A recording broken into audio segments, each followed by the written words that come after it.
जे आम सुवर्णपुर जिला नागपाली जो ग्राम किसी लोक बाहर राज्य में काम करने समय से माने गोटे प्रकार कम बाध्य रखी घर को आसवाई देना बोली परिवार लोक आसिक ऑफिस रे हमको जड़े तो ता बाबद को आम गोटे जेहेतु तेलंगाना राज्य में श्रम विभाग तरफ जड़े अधिकारी अच्छा कि आमर उभय राज्य सहित से कोऑर्डिनेट करती तो सहित आम जोगाजोग करूँ जे से जमी आम से सुरक्षित भाव में उद्धार करिकी निज जिला को आने बारंबार जिल्लार दादन श्रमिक लेकिन चर्चा होची तो या घटना बारंबार होची दलाल माने कहीं जाउछन आपण माने तागे दरबार केन प्रकार करूछन मु तो गोटे जिनिस कहवा चाहिए जे ए केसटा आम प्रथम थर जोटा मो जानवर ये आसला पर आम तुरंत कार्यानुष्ठान ग्रहण भी करूँ वर्तमान सुधा जो प्रकृत मिडिल मैन अच्छी ता विषय ना आम श्रमिक मैंने जस्टिफाई दे पारि ना किंतु आम तदारख कार्य चलीछु जदि जो मध्यस्थ व्यक्ति विषय संपूर्ण तथ्य मिली पाला निश्चित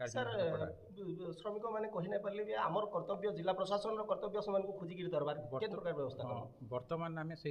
कार्य अच्छु वर्तमान प्रायोरीटी थिला जे जेहेतु श्रमिक मैंने केमती सुरक्षित आसतु कहीं आम सरदार को बेटर हूँ आम सेठू केमती श्रमिक प्रथम आसतु आम श्रमिक आम पाक आज फेरी पाइछु समस्ते सुरक्षित अच्छा आम आज जो स्टेटमेंट आधार आम इनक्वारी पुणी आरंभ करूँ जो मैंने दायी थे निश्चित भाव दुई तीन दिन तले आम ऑनरेबल हाईकोर्ट गोटे रिट पिटिशन फाइल करते आम जो अच्छी नागपाली बोली आम सोनपुर पुलिस स्टेशन अच्छे से जड़े 15 जन लोक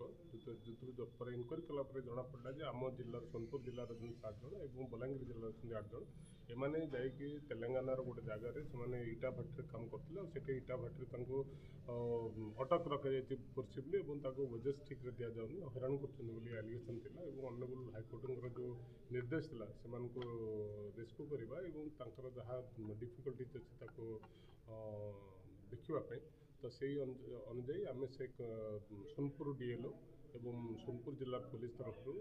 प्रचेषा कर गतकाली से जगार